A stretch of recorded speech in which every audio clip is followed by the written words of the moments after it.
Greetings and salutations. This is Carla from MooreTalkJa, and I just want to go on the record as saying that I recorded this about 5 times in the perfect lighting conditions, and I did not like any of them. And it is now that I'm sitting down in these horrible lighting conditions that I think I finally managed to put the thought together. But anyway, I'm here to talk to you today about something. It don't have anything to do with man and woman business, nothing to do with wifey and matey. Pwile Pickney. No. You ever meet a picnic with Pwile?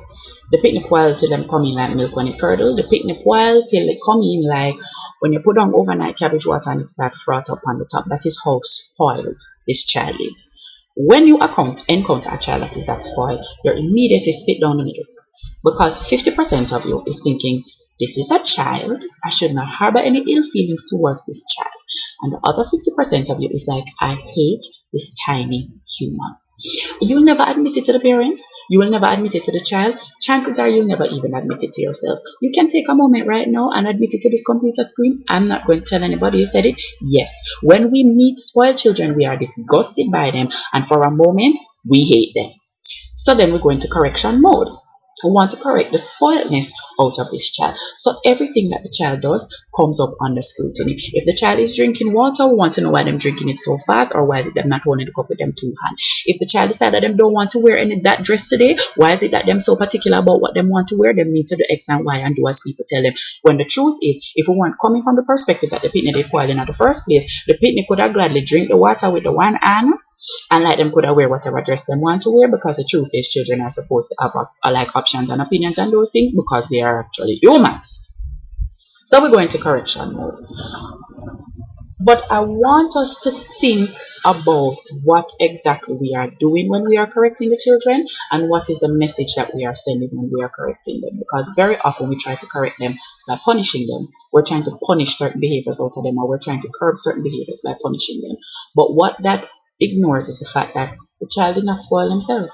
No child comes into this world spoiled. Children end up spoiled because of what their parents do to and with them. And very often they inadvertently end up spoiled because either the parent doesn't have the time to deal with everything that is required to correct certain behaviors in the child. So, for example, the mother or the father is very busy, they're tired when they come home at night, the child doesn't want to eat. They give the child whatever they want to eat, and bam, in a couple of months, you end up with a child who only eats macaroni and cheese and sausage. And I know because I've encountered many of these children, they only eat macaroni and cheese and Vienna sausage. And the parents give them that because it gives them something in their belly, and it allows the parents to go on to whatever other million things they have to do in the night. So children end up one way or spoiled because either parents are too busy, or they're too tired, they're too stressed, or sometimes out of kindness they give the child everything the child wants because they love the child and they want the child to have everything that they want. But what that teaches the child is that no is not an answer. And when the child goes into the world and the child encounters no, it hurts them because you're telling them something they're not accustomed to. You're telling them something that they don't want to hear. So it's not that the child necessarily is aggressive to reacting by being angry. They're hurt, and then the hurt comes out in all of these other types of ways. So by spoiling your child, you're not only creating the type of human that nobody wants to be around, but you're creating the type of human who experiences a lot of pain. Now, as you can tell, I'm very passionate about this issue. Me use a while. When I'm telling this, I use a while, me use a while, me use a while, me use a while. Nobody never used the word there wrong. Bitch, oh my while. I want my daddy one used to want far with me because I spoil me. And when they decided that it was time to fix this spoilness in me, all of a sudden the world became a very mean place because people were being mean to you for your own good. But as a child, you don't understand that. All you know is everything used to be cool with your mommy and daddy before, but now all of a sudden you've gone out into the world, everybody have a problem with you, and now sometimes mommy and daddy turn on and start get you wretched upon you too. So I want us to be careful about how it is we go around trying to correct behaviors in children, and especially I want us to look out for the use of the term nobody likes a. Nobody likes a crybaby. Nobody likes a finicky eater.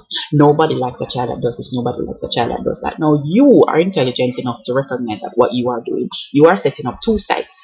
This is the site of people that nobody likes and they exhibit this behavior. And if you stop exhibiting this behavior, then you can easily transfer over to this site of people that everybody likes. But a child doesn't necessarily have the emotional intelligence to figure out what you're saying. What the child knows is, I cry. And because I cry, they call me a cry baby. And this person is telling me that nobody likes a cry baby, ergo nobody likes me. These behaviors, the child doesn't think that they can get out of them, or that there's another way for them to be, because this is just the way they are. So you're saying to this child, nobody likes you. You may not even recognize the impact of what you're saying to the child. The child may not realize the impact of what you're saying to the child until many more years down the road, when that child now has to go out into the world and function in that world and take a hold of themselves in this world. And they have this firm foundation of nobody likes you that they're working on. Think about it. Think about some of the things that people said to you when you were a child. And I mean, you is a big old smarty now, but you remember them clearly, and some of them still hurt you. Now imagine that you are doing the same thing to this child for their own good.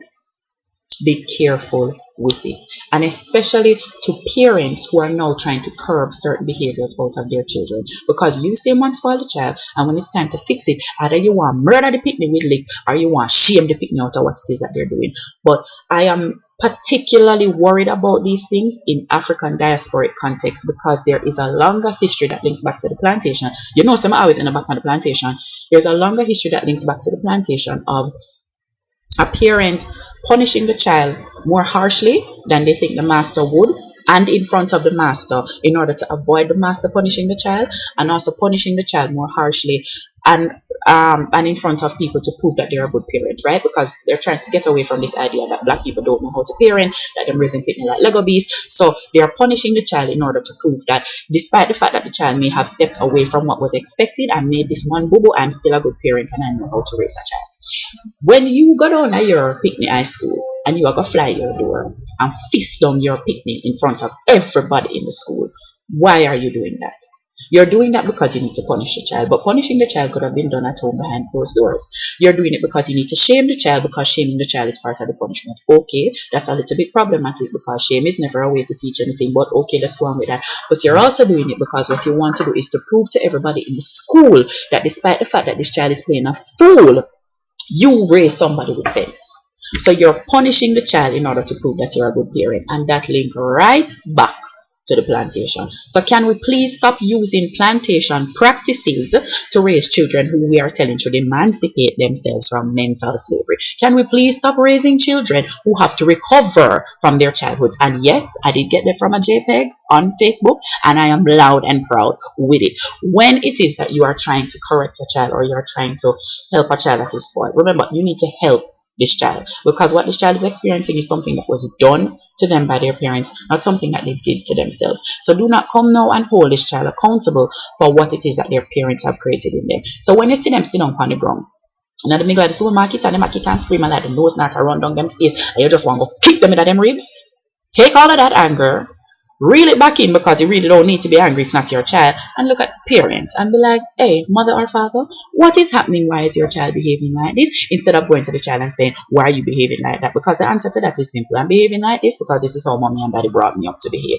Them not old enough to take consequences of them action. Them not old enough to even curb them own action. So you got to help them from a place of love to curb it. Look here, life is hard enough as a child, especially when you go out in the world and realize that everything we did alright at home just not alright out here. You don't understand why all of a sudden it's a problem.